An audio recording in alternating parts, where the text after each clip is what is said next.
Hello, everyone, and welcome to Officially Unofficial TV. I will be your host, Ana Hill.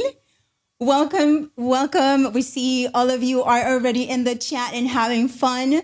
In this episode, we're going to be talking about Micron and the community initiatives and the updates that are coming.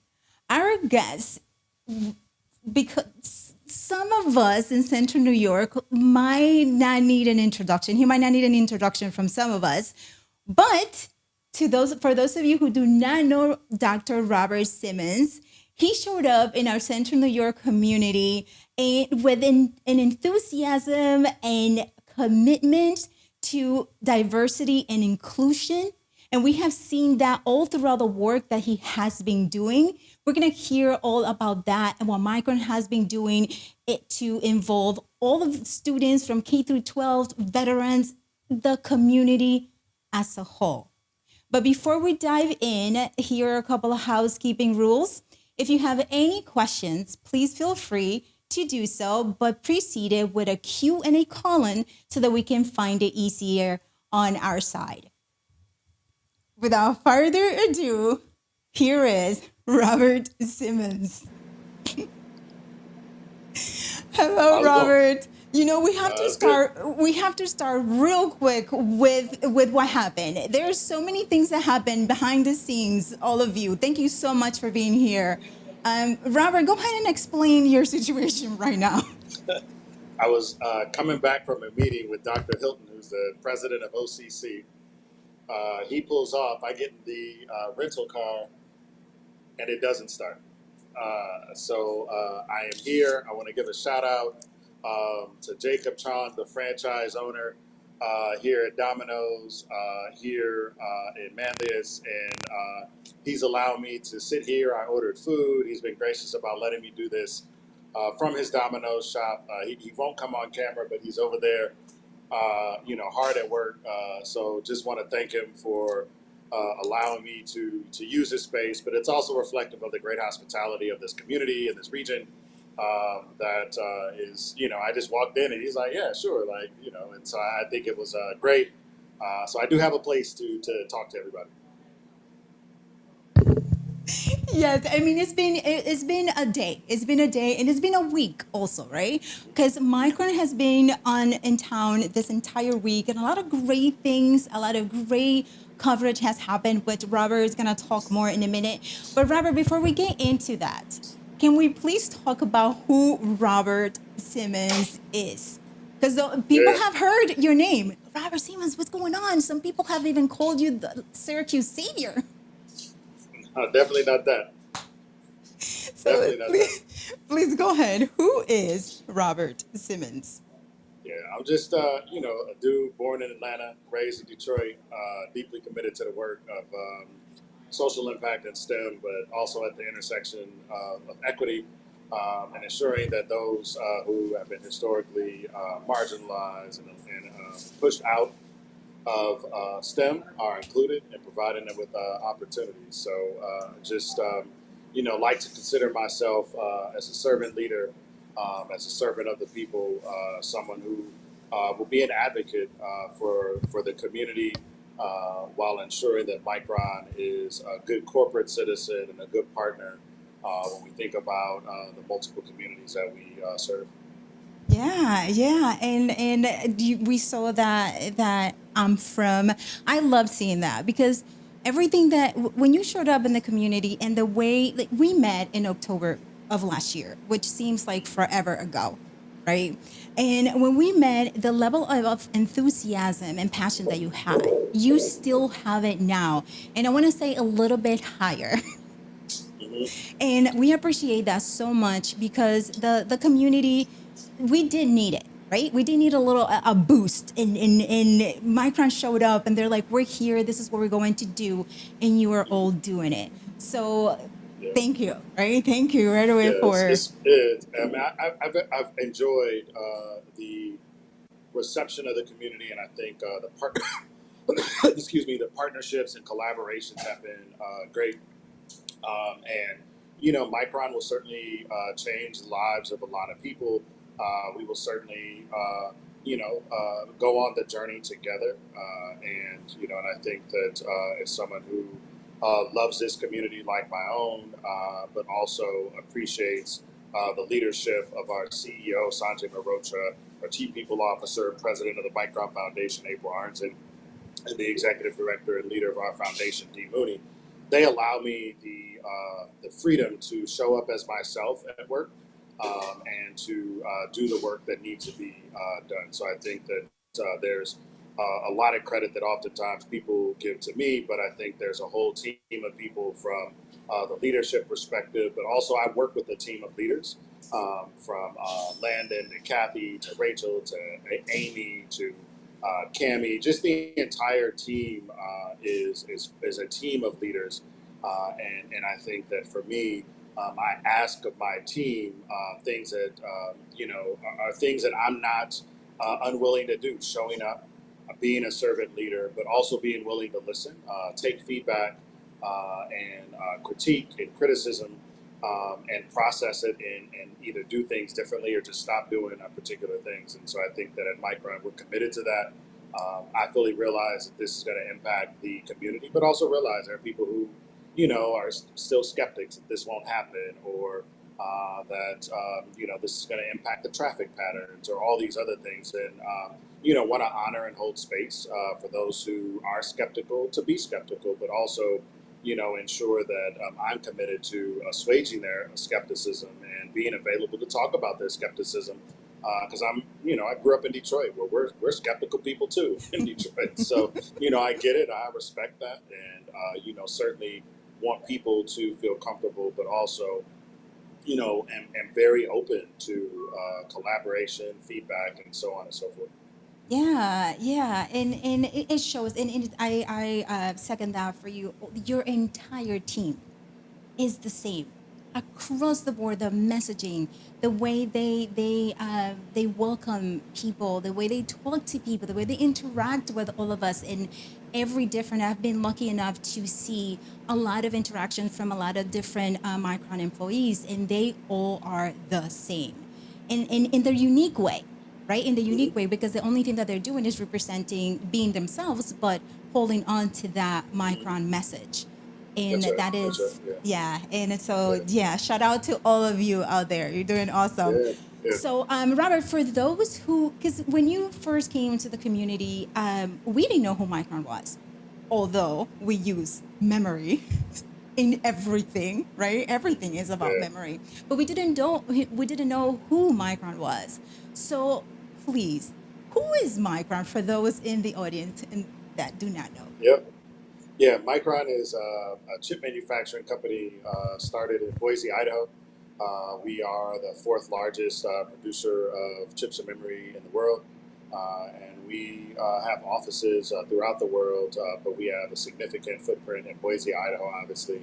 A big office, sizable office in San Jose, sizable office and growing office in Atlanta, the DC in Manassas, Virginia, and the smaller office of folks in the DC proper, and now in Syracuse. And then there's some smaller offices in other communities across the country. And so we make the things that make other things work.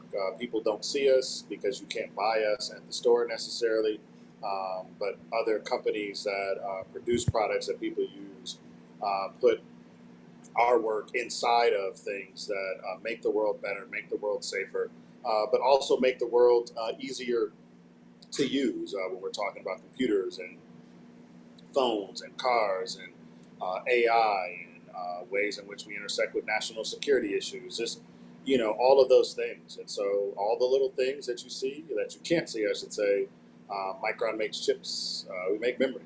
That's what we do. And we have really large facilities that make these really small things. And excited to have the first group of young people from Central New York, in partnership with On Point from college, actually come and see the entire manufacturing process at our fab in Manassas, Virginia, August 8th through August 9th. And so shout out to Sam Rouser and his team at On Point for College. Nice, nice. See, and that's what it is. This is so exciting because, you mentioned, you alluded to it. People are skeptic about it, but the impact that Micron has made in the less than a year here in the community Mhm. is incredible, right? You cannot Yeah. go to the store and not hear Micron, right? Mhm. And you yourself cannot go to a store wearing Micron gear. Nope. Nope. Not at all. And I think that it's a good thing, but I also think that it's important for folks to realize that we have to do the work together. Like there are things that challenges in front of us and opportunities that are in front of us. And some of these are challenges that have existed for generations and decades. And certainly Micron will be helpful. Um, but there are certain things that we're going to have to roll our sleeves up together as people welcome Micron to this community and allow us to be partners in solving issues around poverty and hunger, ways in which certain groups of people aren't always included in economic prosperity, issues around housing, the tearing down of I-81. And so there are just a lot of critical issues that we need to work through, providing access to tribal communities, ensuring that residents in rural Oswego County and Onondaga County and other parts of New York have access as well, but also ensuring that we are part of ensuring a vibrant city. And no region is successful without a vibrant city core, such as Syracuse. And it's the same in Washington, D.C., the same in New York City, the same in any major metropolitan area. You need a strong central core in the metropolitan area and the ecosystem. Yeah, yeah, and we here the community, right? We're excited for the commitment Yeah. that Micron has made. So let's talk about what is that amount, Yeah. right? Let's talk about that amount. Yeah. Let's talk about how that's going to be distributed and how it's going to be laid out. Yeah, we committed $250 million to community engagement committee, and this fund is co-chaired by Melanie Littlejohn and Tim Penix, and it has a variety of folks on this committee to advise Micron, to give input onto the various things, to bring recommendations forward around four key areas: community, very broadly, workforce development, education, and housing. And so that is the ecosystem. There will be another $150 million from Empire State Development and another $100 million from other sources that will allow for community investments to happen. But it also is situated at the intersection of the work that we do at the foundation, where we will provide additional funding and resources for various community projects that intersect with our key pillars, but also adding that from a social impact and a STEM perspective. I'm really excited that we are going to work to figure out what is our role in dealing with issues around literacy, because without fundamental basics of literacy, you don't actually have a STEM workforce, right? And so there's some basic fundamental components of reading that we want to ensure that members of this community have access to, knowing that we're in it for the long haul at Micron, and this isn't a short-term investment or commitment, but we're here to stay, and we want to be good citizens and good corporate partners. Hmm. And you're showing that. You're showing that in everything that you're doing. I mean, Micron is touching, like you mentioned, all the way Oswego. And for those of you who are not familiar with Central New York, like Oswego is well, like it's about an hour from here. And York, and it has a university which go Lakers. I'm a alumni of, and all the way to here, right, to Syracuse, and Clay is where the plant is going to be built. But I would say it's not central, but it's nice, and it's pretty close to Syracuse, because Yeah, Syracuse is not so big. Syracuse is about 144, 145,000 people, right? So we're yeah, small, but we're but not for yep, long though, right? Not for long, right. Not for long. because now you guys are here, Micron is here, and the involvement and everything that when the fob is built, a lot of people are gonna be coming in. But on top of that, Micron is guaranteeing about 9,000 jobs coming in. Yeah, there are about 9,000 direct Micron jobs and another 41,000-ish jobs that will be associated with supply chain and other manufacturing needs. We'll also see other businesses pop up around Micron, both in Clay and other communities. And, just like I'm here at a Domino's Pizza in Manlius, these are the types of things that will happen because everyone who works at Micron won't live in Clay, won't live in Syracuse. They'll live all over the region. So it's going to certainly be an economic infusion as people recycle the resources into local small businesses to ensure that this community remains vibrant, remains beautiful, and remains hopeful. Yeah, and I was talking when I was photographing one of the events. I believe it was the environmental one that was happening this week. This Mhm. lady is there and she's excited. She says she's probably in her 70s and she's excited and she's like, this is not for me because I'm done and I'm retired.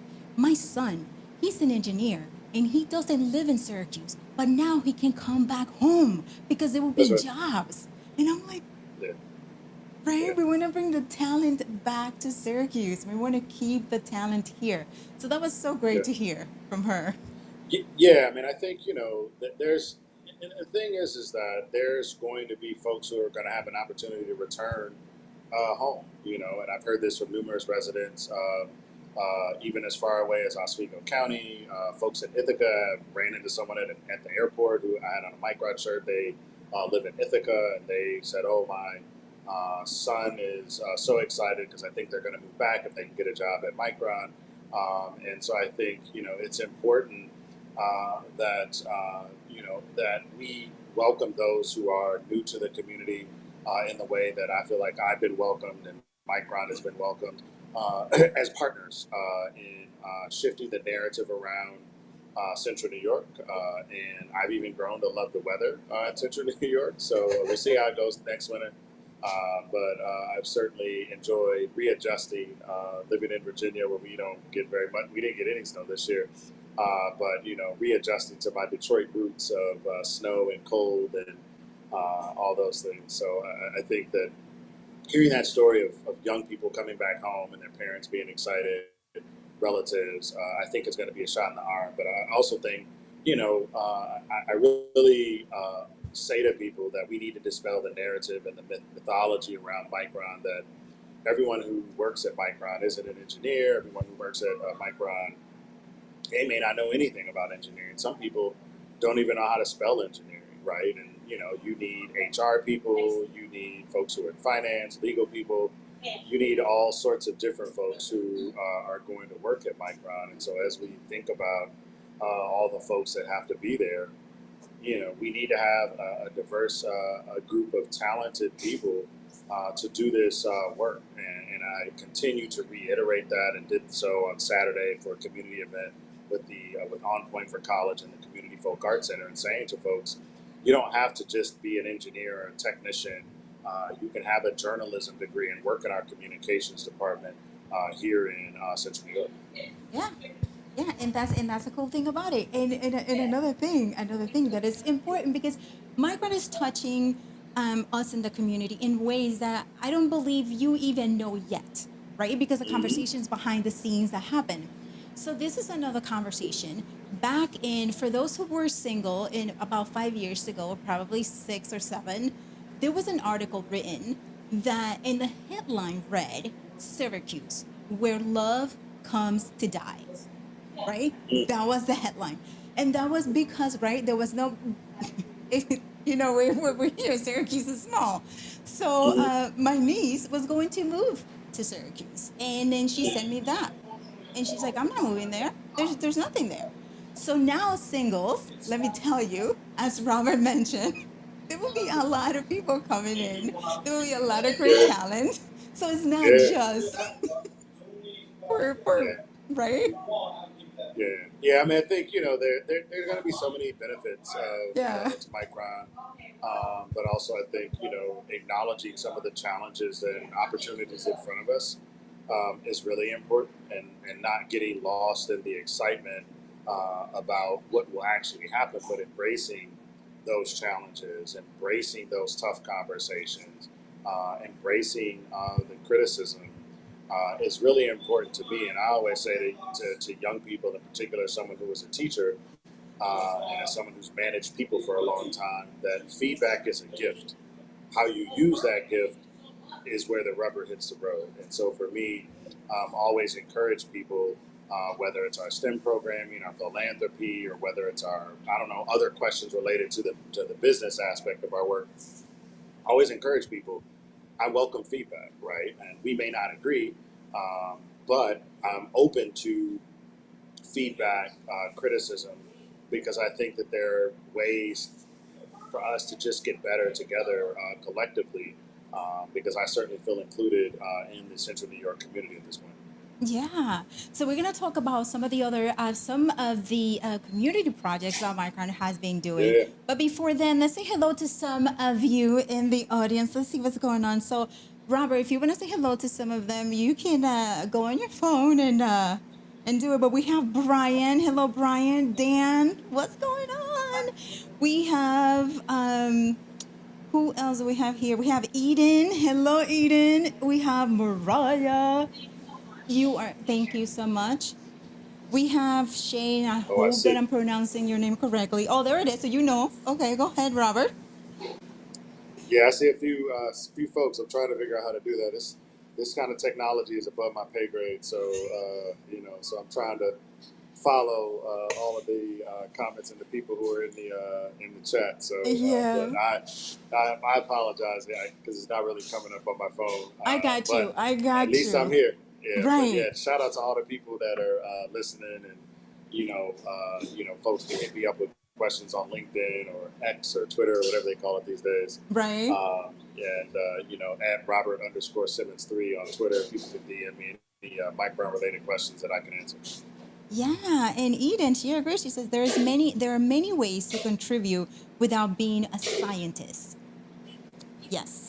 Correct. Yeah, Yep. and I think that's important, right? That's important, and I try to get that across to young people, that you don't have to even be able to spell engineering, quite frankly, to work at Micron. You could be in supply chain. There are just a lot of jobs that exist, and I just came from a meeting at the Turning Stone Casino, and just walking by the number of jobs that are non-gaming jobs. There are probably people there that know nothing about gaming, and but you need good HR people, and HR is HR, like nonprofit, for-profit, big company, small company. HR, it's all the same in terms of doing the HR paperwork and the amazing work that happens in human resources. So I think really digging in deep in that space will be something that's important for this community.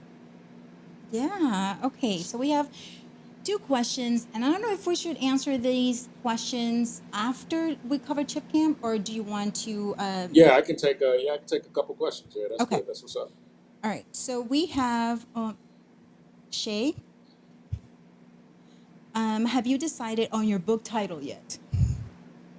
No, I haven't. I've been writing this. I started a new book about Black fathers raising Black boys with autism. Started writing it, but I actually write backwards. I write the book and write articles without a title, and then I kind of come up with a title. And so it's kind of was listening to Michael Smith, the former ESPN reporter and analyst, and he was talking to another person who writes, and they were talking about, do you start with the lead or do you write it and then you put the lead at the top? So I tend to write without the lead. The other book is just about Black boys, and I haven't. I'm about 3/4 of the way done with that, and need to pick up the pace because I do have a contract to write the book, so I need to actually finish it. So, yeah. That would be a great book. That would be a great book. We'll definitely read it. It would be so Absolutely. relevant. And with your passion for all of this, right? STEM, diversity, inclusion, and that would be Absolutely. Yeah, a can't great wait to read. finish it. Yes. Okay. So we have Dan Roth. He questioned, need any DEI PMs? Question. What's the PM? program managers or product manager? Dan, please. Oh, Program manager. DEI project manager. I don't work on the DEI team, but they can reach out to Michelle Hicks and Fran Dillard on our DEI team. You probably can find them on LinkedIn, I'm sure, and they would be able to kind of tell you what the DEI teams, what their needs are, and what that would actually look like. Nice. There we go. And then you have a fellow autism parent in the chat as well. That's what's Okay. up. Okay. All right. So now we're going to talk about Chip Camp, which is what the Yep. buzz was about in the summer. This whole entire summer was all about Chip Camp. So what Yep. is Chip Camp, Robert? Chip Camp is a hands-on, minds-on experience for young people to explore their hopes and dreams through STEM education and semiconductor education activities.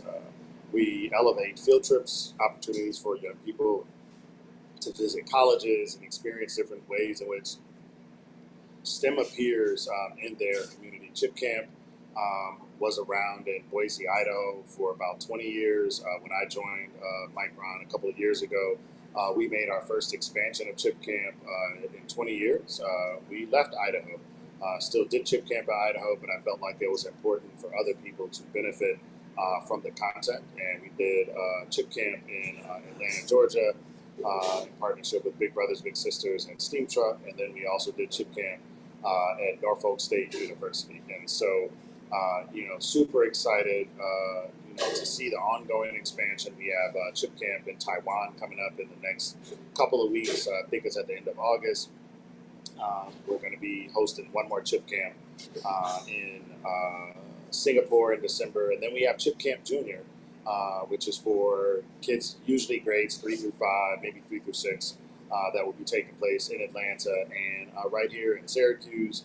But I do want to kind of clear something up. We actually do things other than Chip Camp, right? And I think that people get lost in that because of the notoriety of Chip Camp. But there are such things, and one of the programs that we do, and all of our programs are no cost to young people and their families as girls go in tech. We believe that the future of STEM is in girls and young women, and also people of color, right, who have been historically marginalized and not represented proportionally in STEM. And so we actively work to support girls. We're going to do our next Girls Go in Tech. Shout out to Amy Henneke, who is working on this on our team at OCC in partnership with La Liga. And we're working to ensure that the majority of the content works with young women and girls from the Latino community, where a significant portion of the content is going to be delivered in Spanish, because we believe in embracing the beauty of multilingualism.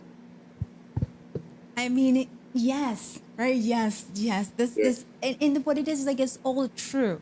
For those of you who are watching, this is all true. Everything that Robert is saying, I had the pleasure to experience it but the enthusiasm, the plans behind it, what goes into making sure that this Chip Camps and this Girl Going Tech and all of these activities and plans and workshops are exactly what the community needs, and that is also benefiting everyone, right? The parents get excited about it, about having their children in STEM, and even more so that is no cost, right? Even more so because now there's really no barrier. The Chip Camp, the school, the buses drive them right in. We provide transportation. I mean, I think that that's important to me, to make sure that transportation is available to young people. And knowing that public transportation is an ongoing challenge in many communities throughout the United States. And Syracuse and Central New York is no different. And I think the transportation piece and access is something that keeps me up at night when I think about how do we reach further outside of Syracuse, but also even in the city. Getting young people from one side to the other and busing and things like that. And I think, there's an opportunity for us to do better as a collective, not just in Syracuse, but across the country, with thinking through the infrastructure required to accelerate our economy. And I believe that Micron can be a small contributor to the national conversation around access and opportunity for all young folks and families and kids and adults who are looking for opportunities in a STEM career. Yeah, yeah. We have Eden goes Chip Camp Taiwan. Let's go. Yes, Chip Camp Taiwan is happening. I'm super excited. The first Chip Camp in Asia was in Japan with the University of Hiroshima, and they actually partnered with the Girl Scouts, and the Girl Scouts in Japan created a semiconductor badge, which is the first of its kind. And you know, we like to do hard and difficult on the social impact at STEM team. And you know, we can certainly talk about one of our biggest projects and one of the most challenging projects probably that I've ever worked on at the Museum of Science and Technology.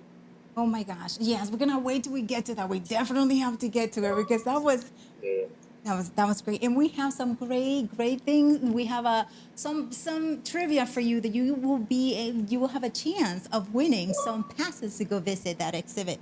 All right, so Yep. Shay has a question. Any opportunities to host Micron, share collateral or virtual participation opportunities for children in need of STEM outside of your primary focus areas? Yeah, you know, that's come up a couple of times, and the answer is yes and no. Like, it just depends on where it is.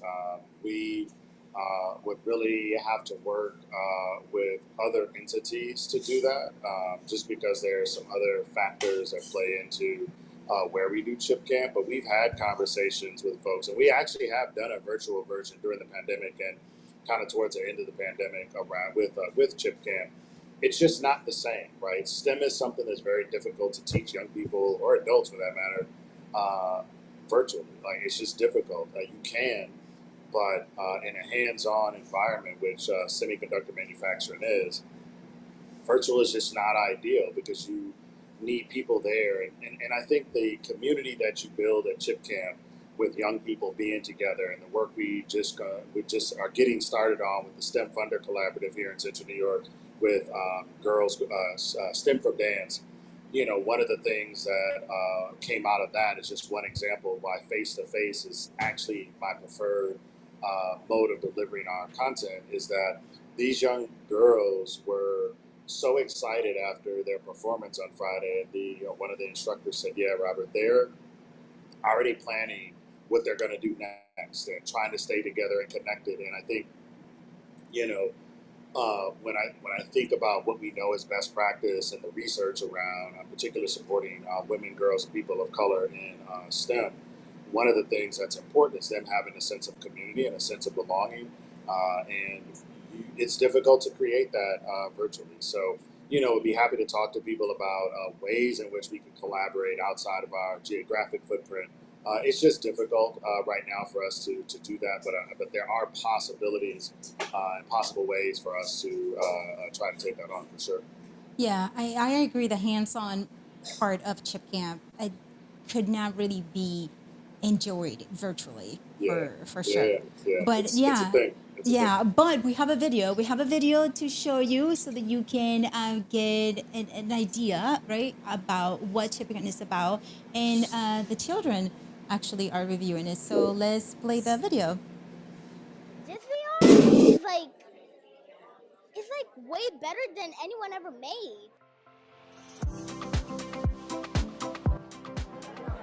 I love the virtual reality. It's like so cool. It's even better than any other one. I mean, like how it showed me like all the things, how it actually looks like inside of a real lab.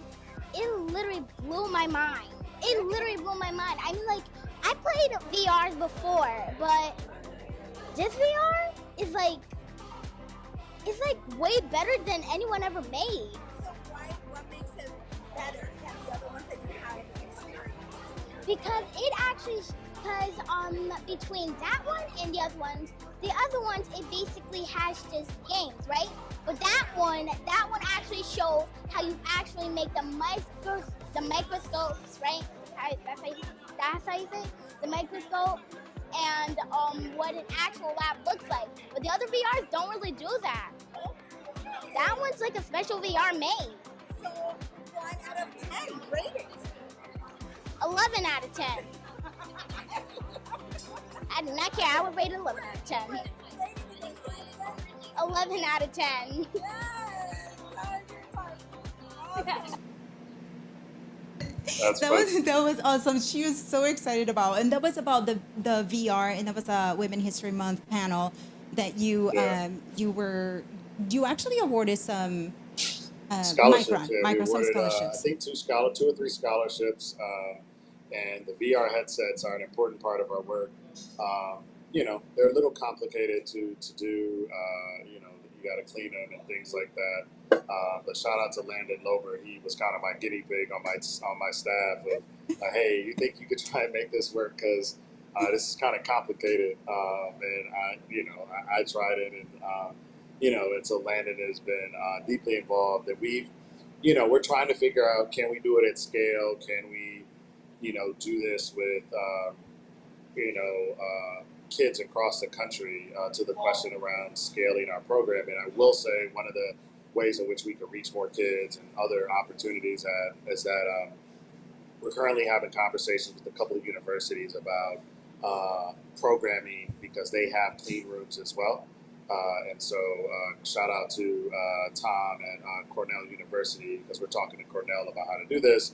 But would love to continue to have conversations with Morgan State University, as they have a build out of their clean room currently, and also Norfolk State University, which also has a clean room that is already in existence. So, there are ways to do it, but I think the usage of virtual reality and computers to give young people and communities access to things that they actually can't see because it's not in their community necessarily, in terms of the fabrication the fabs where the chips are made. I certainly think there's work to be done, but as someone who's been in education since '96, when I was a middle school STEM teacher, education is all about a continuous improvement process, right? And so we are always willing to improve, always willing to get better, and try different things on our social impact and STEM team. Yeah. We have Tom Descent going Stanford Dance. Awesome. Yeah, my God, yeah. That's Tom is in Atlanta. Atlanta was the place where we first gave seed funding to STEM from Dance to kind of kick them off and get them started. And STEM from Dance has grown. We're excited that STEM from Dance is a partner with the STEM Funder Collaborative here in New York that we stood up with the Central New York Community Foundation, the Allen Foundation, the Gifford Foundation, the United Way, Syracuse University, and I hope I didn't leave anyone out. If I did, my apologies. But we've been thankful, really fortunate to have great partners from the Community Folk Arts Center to La Casita, who have hosted these camps and the young women and girls for 3 weeks, I believe, and then they have their final performance. So it's super exciting to see, and just seeing the joy on their faces when I went this past Friday to see their production. You just can't, that's the work right there. All of the other stuff is just ground noise, but to see young people, their faces light up, for them to tell their story, for them to integrate STEM to create STEAM, where you have poetry, reciting poems by such amazing, brilliant Black poets and thinkers like Audre Lorde and Maya Angelou, James Baldwin, but also acknowledging the ways in Central New York that tribal and indigenous communities have not only influenced what happens in the region, but how the structure of the Confederacy here in Central New York is actually the basis for our democracy. And Eden, I'm with you. It's really awesome and meaningful to see so many girls are getting interested and involved in STEM. I mean, Yeah, but I also would push the narrative that girls have always been interested in STEM, right? And I think that we've fallen victim to thinking that girls aren't interested in STEM. The question becomes, why do they become uninterested in STEM? And for me, that's where I push the broader STEM community, is why do they become uninterested? But girls have always been interested in STEM. Young people of color have always been interested in STEM. And I think that from my perspective, really thinking about our work at these various intersections is critical, but also acknowledging, yes, we want to talk more about the ways in which girls are absent from STEM careers, but also talk about the ways in which we can nurture their STEM identity development. But also, then two things can be true, and I say this to my team, and I've said this publicly before, that it is true we need more girls, but also within that there's nuance, right? We need to think about girls of color and how they experience STEM careers is very different than how white women experience STEM. It doesn't mean that they don't both experience various levels of bias and systemic bias and even individual bias. It just means it looks different. And in the same way that we do that, we must also acknowledge the ways, in particular for Black, Latino, certain Southeast Asian and Pacific Islander and Native American boys also aren't necessarily represented in tech and STEM. And so I think that for our work, we try to allow multiple things to be true at the same time. And that's often hard for people to kind of sit with, because it means you have to reconcile the ways in which you experience the world isn't necessarily like everyone else, regardless of whether you experience a level of privilege or not. Mm-hmm. Yeah, and I mean, I am a woman in STEM, right? I'm in science, technology. Have always loved it, but when I was in high school, it wasn't the thing to do. So I was Right. pushed from that, right? So it's like, no, you're going to this, and if you do want to go into science, you got to go behind the scenes, and just like Eden mentioned, just a couple of girls will be interested and will be pushing that enough and be like, okay, I'm going to be in the science club. I'm going to do this regardless of, right? And those are a lot of barriers Yeah. that we have to push. But now the awareness that Micron is bringing to all the communities that they are into, this is what's Yeah. making it, right? This is what's starting Yeah. conversations. This is what's giving that little push and the little extra that we needed. All of us involved, Yeah. right? Absolutely. Absolutely. Yeah. Absolutely. Yeah. Yeah. Yeah.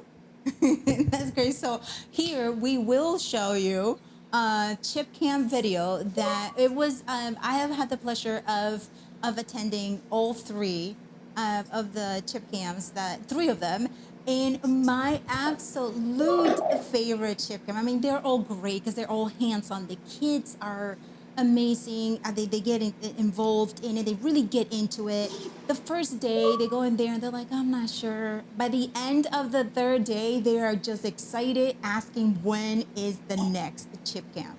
Interviewing Robert, asking him when and what he's gonna do and all these great things. But my favorite one was the OCC chip camp. And it was OCC just I mean, it was great, but here's the video to tell you more about it. Basically, because you don't want the red to hit the black.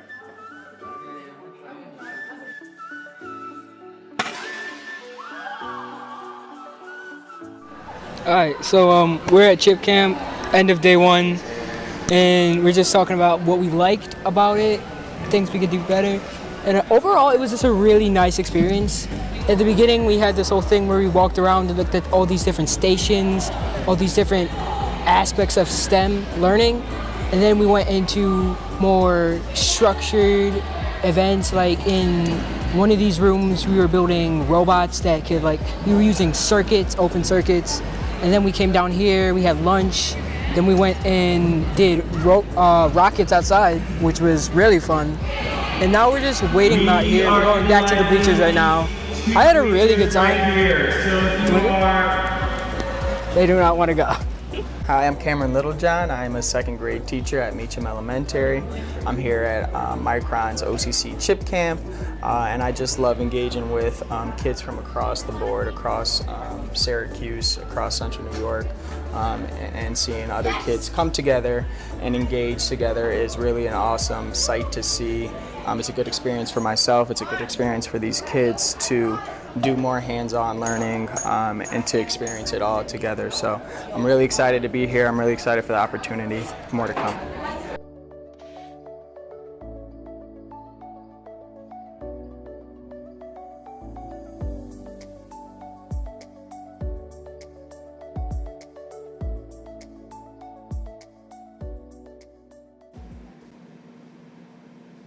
Yeah.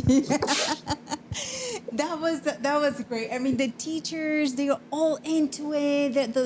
Those rockets, and they, at the end of it, just like the little one mentioned, at the end of day 3, they knew how to, right, they knew how to hold it, and they knew how to step back, and those rockets, and that's all they wanted to do. They knew why the dry ice did what it did. I mean, they knew what everything was happening, and that's great stuff.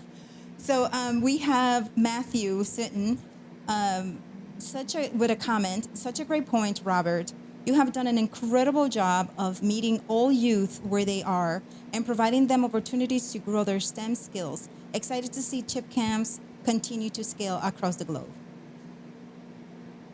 Yeah, I mean, I'd love to see Chip Camp happen across the globe. I mean, one of the things that I've explored is in certain communities where we don't have a geographic footprint, there are a whole lot of reasons why that I won't get too far into for the sake of time. But in some ways, we've had universities as far away as Alaska and Alabama reach out and say, we know this isn't your footprint, but if we were to write a grant to fund it, would you donate your staff time? And the answer is yes.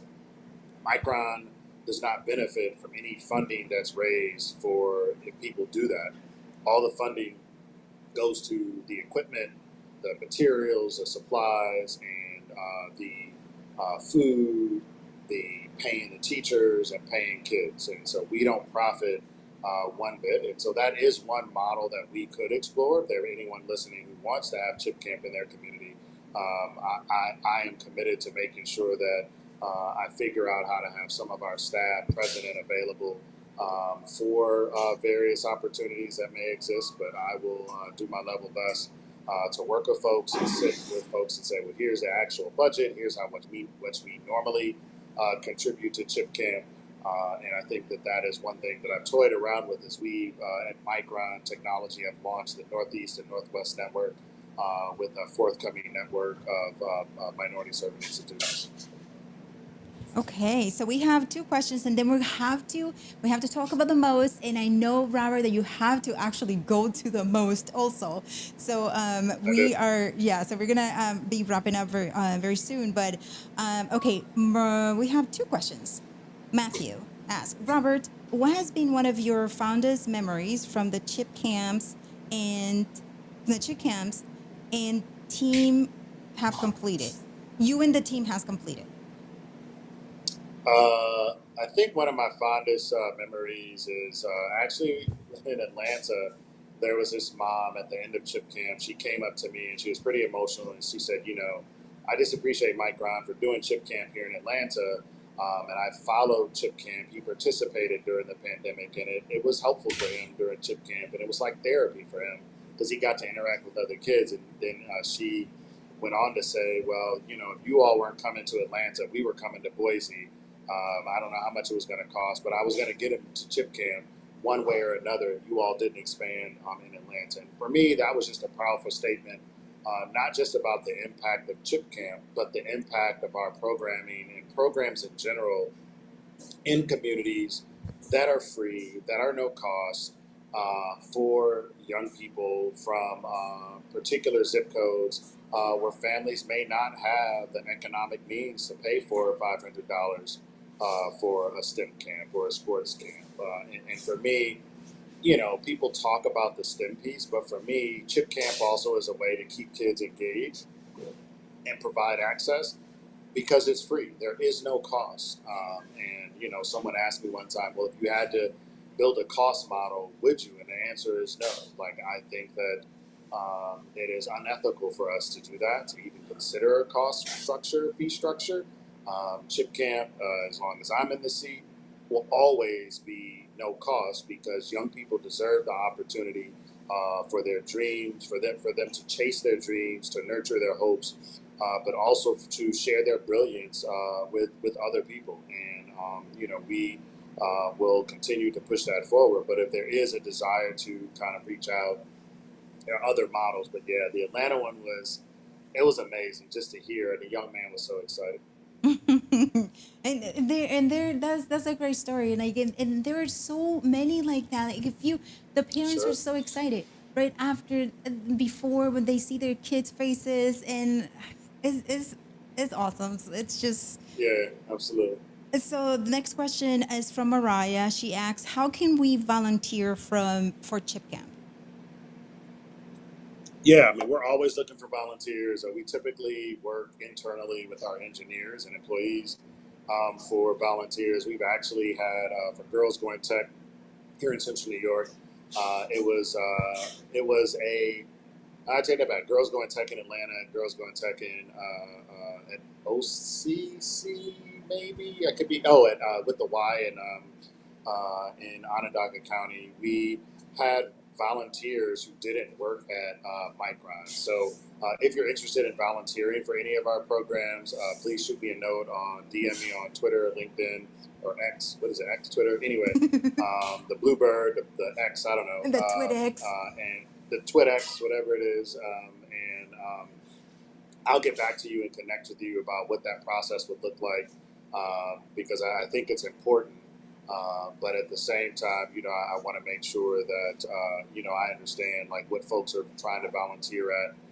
We've talked to the United. I should say I've talked to the United Way a little bit about how would we register our activities as community-based volunteer opportunities. I just haven't had been a little busy with travel and other things. I haven't had a chance to do anything with it, but there are ways in which we could probably fix that. I just need the time and the bandwidth to try to figure it out. Yeah, yeah. All right, so tell me how much time do you have? Because we have so Yeah, I tell got me- like 6 minutes. okay, here we go. So Shay, he says, "Thank you for the inspirational leadership. Keep up the great work and great show, Anna. Thank you." And then we have our awesome Michael's Grow, and he writes, "Love you, Anna and Dr. Simmons. Great interview and insights."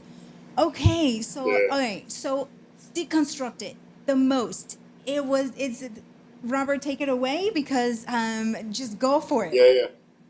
Yeah, Deconstructed. It's currently live at the Museum of Science and Technology here in Syracuse. It is one of the proudest things that I've ever done, one of the hardest things that I've ever done. Sometimes you have these ideas and you're like, oh, this seems like a good idea when you start, and then after it moves along, you're kind of like, oh, well, wait, maybe we shouldn't do this.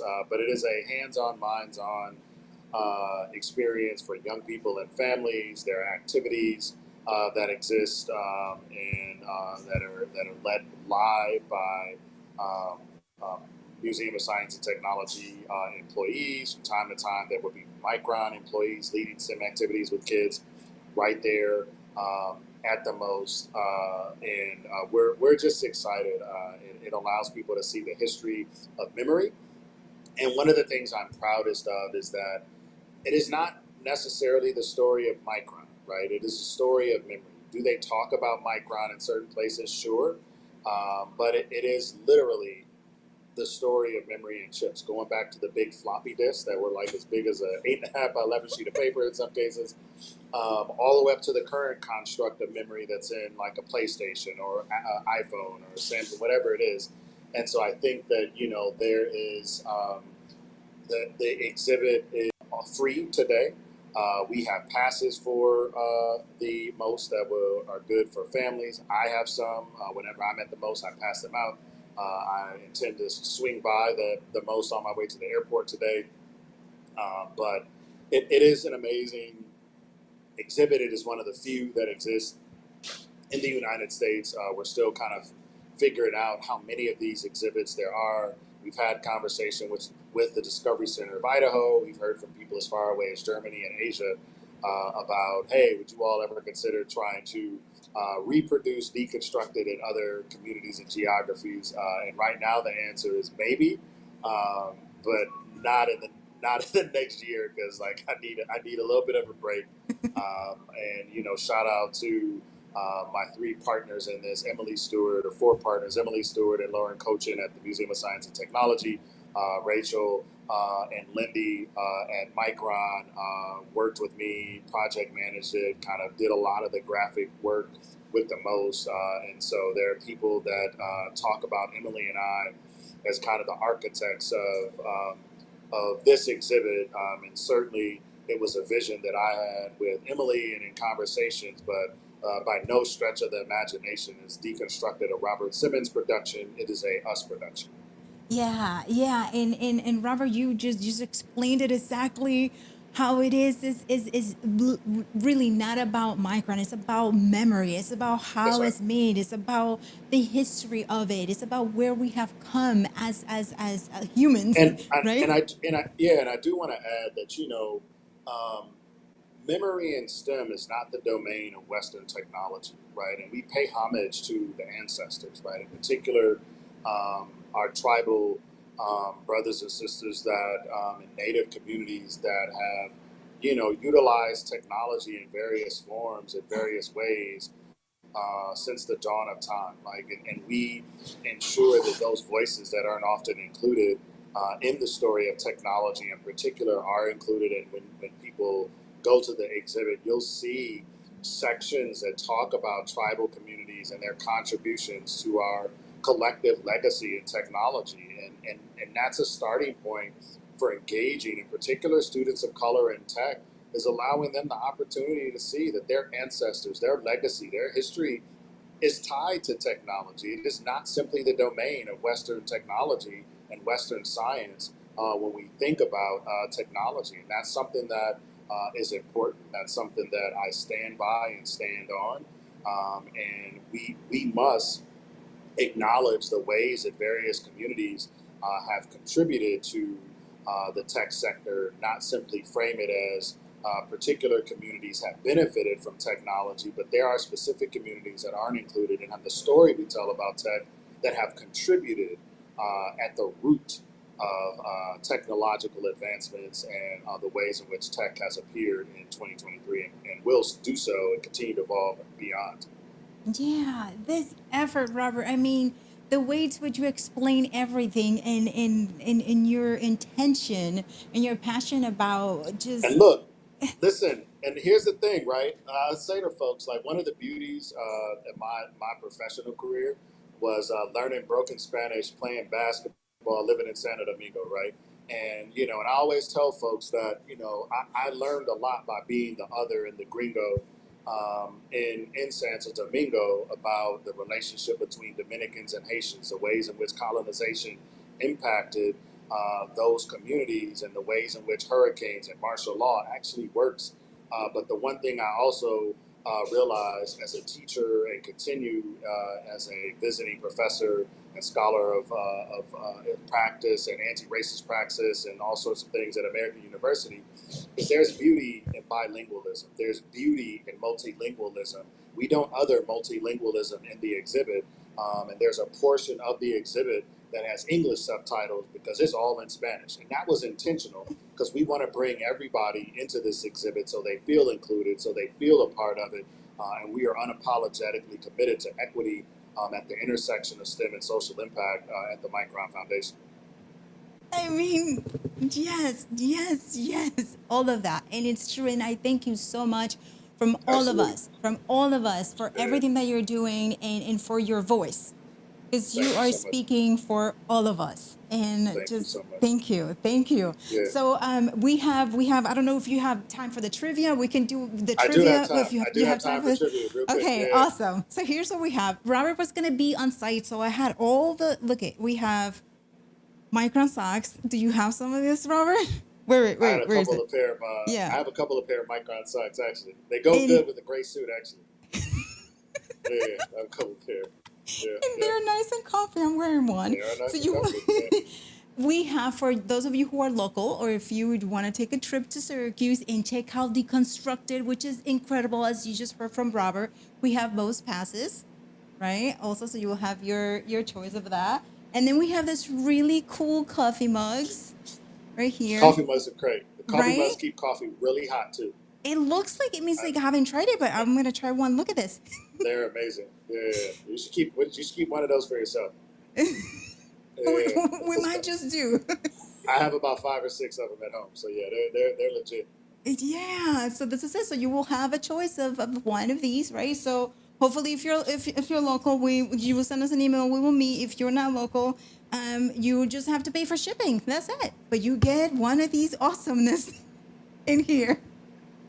Okay, let's take it away with the first trivia question, please. Okay.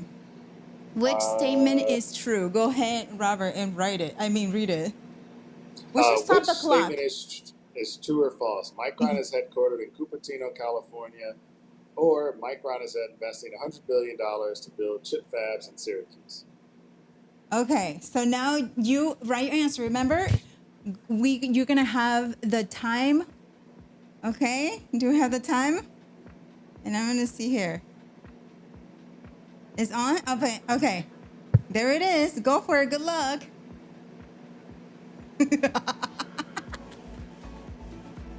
Everybody was listening. Everybody be having like, yeah, I know that. Yeah, okay. We're good? Yeah, okay, we're good. Okay, so yes, go ahead, Robert. What is the true answer? The correct answer is B. There we go. Yeah. And it's right on you too. Yeah. So we have Tom, we have Mariah, and we have Michael. Yes. You're gonna be sending an email at info@annagillstudios.com. All right, to claim your prize. All right, and then you gotta let us know which one you prefer. Here we go. Socks are on point. Yes, Michael. All right, so we're gonna go to the next question now.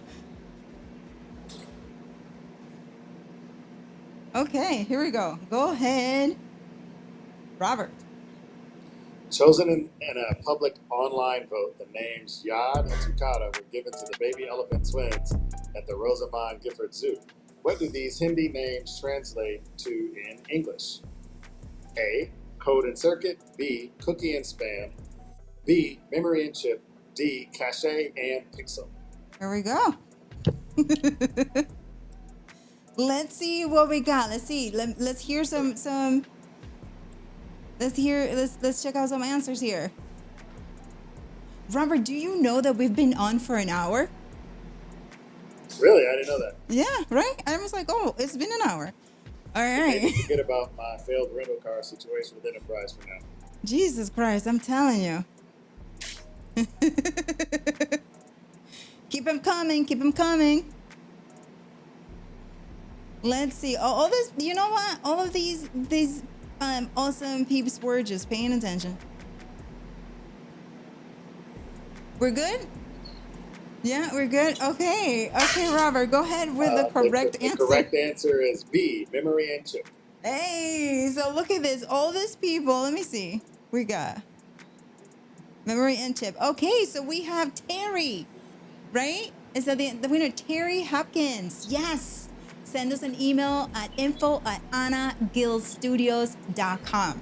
Okay. All right. So let's go back. Robert, any last minute thoughts you would like to share with the community about upcoming events? We will have regular updates through this channel and other sources about community events. We're going to host some community sessions that are all about Micron, working with a variety of community members to host these. We just did them. I did one at the Community Folk Arts Center.